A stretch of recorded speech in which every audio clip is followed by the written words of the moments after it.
Hello et bienvenue dans une nouvelle vidéo. Aujourd'hui, on va tester ensemble le Line Fix Under Eye Primer de chez Makeup Revolution. C'est donc censé être un primer pour dessous les yeux. C'est supposé du coup lisser la peau du dessous des yeux, l'apparence des petites rides et ridules et tout. J'en ai entendu parler sur la chaîne de Marion Caméléon, entre autres. J'étais assez curieuse. Après le maquillage de Makeup Revolution, je sais qu'il y a quelques pépites de temps en temps, mais que afin de trouver ces quelques pépites, vous devez tester beaucoup de mauvais produits. Du coup, finalement, ça revient pas si bon marché que ça, vous voyez ce que je veux dire. Dans ce cas-ci, ça coûte 9-10 € je pense. Moi, je l'ai eu sur Boozy Shop, mais il est aussi disponible sur Beauty Bay, entre autres. Le produit se présente comme ceci. Ça sent rien a priori. Ça a le même genre de texture que le Silk Canvas de chez Tatcha. Peut-être un petit peu plus émollient quand même. À voir. Je suis curieuse.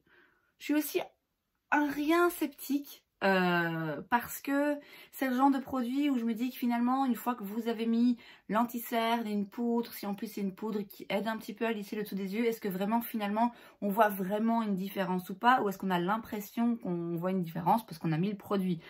Du coup ce que je vais faire aujourd'hui, c'est que je vais en mettre uniquement en dessous d'un œil, comme ça je vais pouvoir vraiment bien comparer et voir si moi je vois une différence une fois que tout mon make-up est appliqué.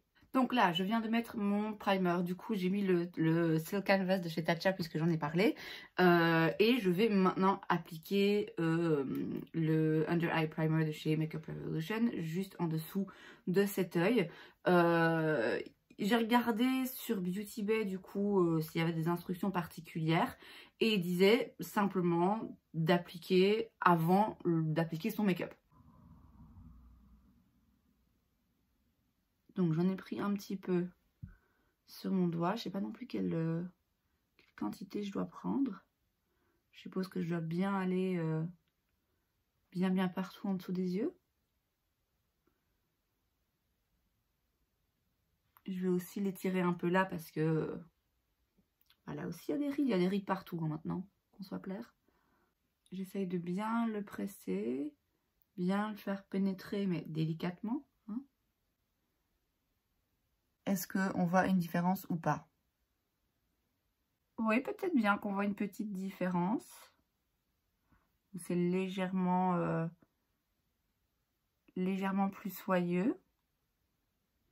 Encore une fois, comme j'ai dit, à voir maintenant, après application du fond de teint, de l'anti-cerne, de la poudre et tout, ce que ça va donner et comment ça va tenir aussi, comment les produits vont interagir avec ceci. Donc là, je vais aller mettre mon fond de teint hors caméra et je reviens juste au moment de la pose de l'anti-cerne parce que là, on va vraiment voir comment les produits interagissent ensemble. Rendez-moi service l'été prochain, quand je vous dis je pars en vacances, rappelez-moi à quel point j'ai galéré avec mon fond de teint à mon retour. Là, ce que j'ai fait en fait, c'est que j'ai pris des échantillons, enfin j'ai mixé plusieurs couleurs du fond de teint de Fenty que je connais très bien pour arriver à quelque chose qui ressemble quand même à mon bronzage de corps, hein, pour que mon visage matche le reste de mon corps. Le problème, c'est que mon visage est plus clair et du coup, quand je mets le fond de teint sans avoir encore mis l'anti-cerne et tout, on dirait que j'ai mis, si vous voyez que ça donne l'impression que j'ai mis un fond de teint orange 10 fois trop foncé pour moi, alors que non, ça va très bien, très bien avec le reste de mon teint. Bon bref, très grave problème, je sais. Du coup, pour remédier un petit peu à cette situation, on va passer à l'anti-cerne.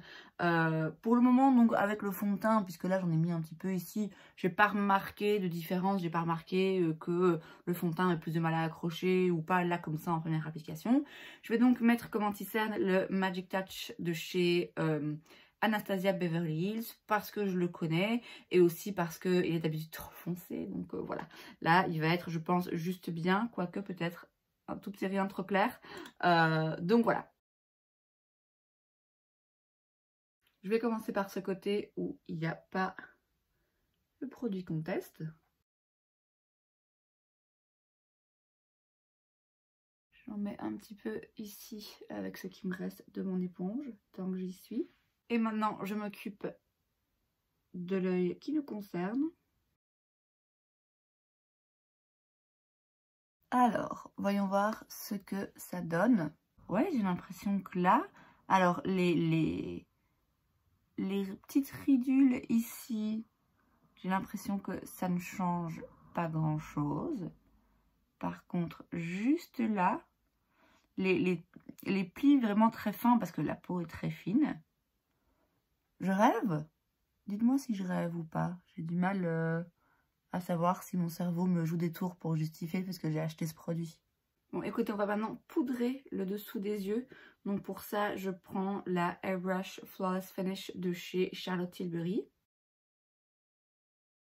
Oui, de nouveau, écoutez, j'ai vraiment l'impression que là, en fait, là, il y a un tout petit peu moins de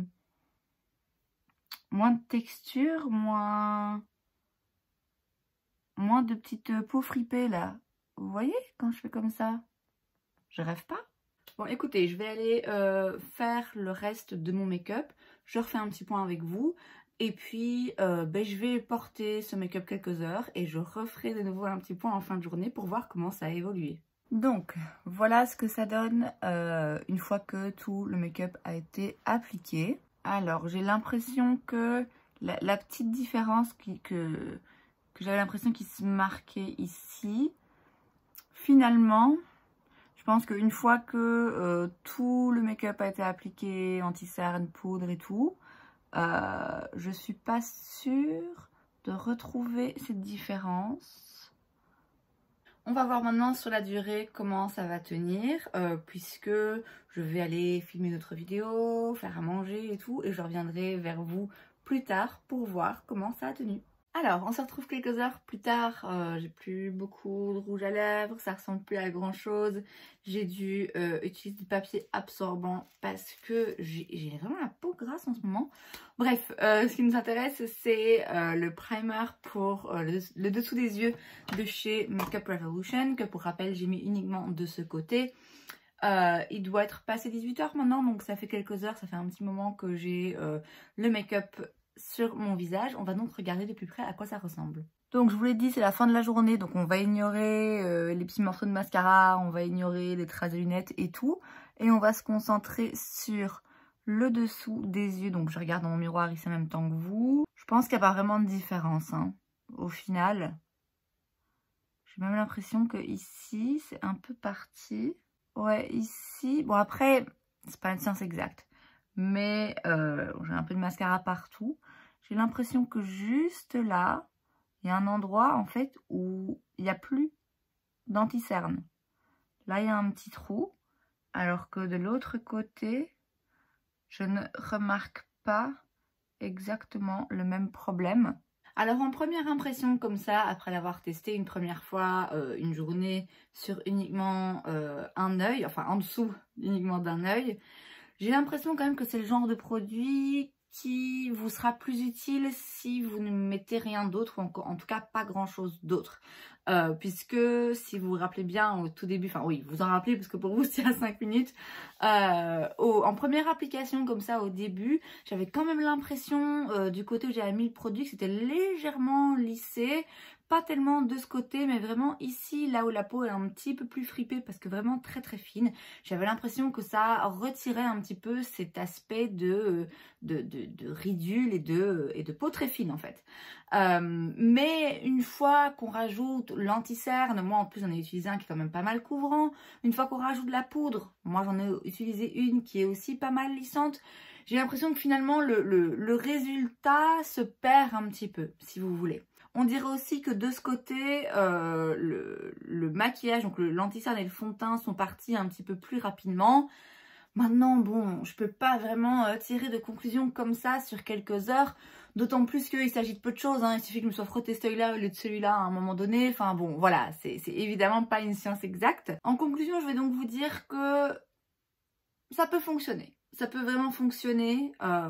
J'ai eu l'impression quand même de voir une différence. Si vous avez l'habitude et la préférence d'utiliser un anti-cerne haute couvrance et une poudre lissante, etc., je suis pas sûre que ça vaille la peine parce que l'effet lissant que ça peut apporter, vous le retrouverez dans les produits que vous utilisez, vous comprenez? Maintenant, si vous ne voulez rien mettre ou mettre un anti-cerne très léger ou ne pas poudrer votre anti-cerne, ça peut franchement aider. Je pense que ça fait un petit plus, ça change un petit quelque chose. Donc voilà, c'est à vous de voir, à savoir que c'est pas un produit qui est très très cher. Comme j'ai dit, c'est 9 ou 10 €. Vous avez à l'intérieur 15 grammes. C'est quand même un bon contenant, hein. Je veux dire, la zone du dessous des yeux elle est très petite, donc il vous faudra un sacré moment pour en venir à bout. C'est donc ni mauvais, ni absolument révolutionnaire à mes yeux. Ça peut être une chouette petite addition. Je vais évidemment continuer à le tester. Et qui sait, peut-être que vous le retrouverez dans un classement ou dans les flops et tops à la fin de ce mois. Et c'est donc tout pour cette vidéo, j'espère que ça vous a plu. Si c'est le cas, n'hésitez pas à laisser un like. Vous pouvez aussi vous abonner à ma chaîne parce que c'est gratuit, donc pourquoi pas. Et moi, je vous vois la prochaine fois. Bye!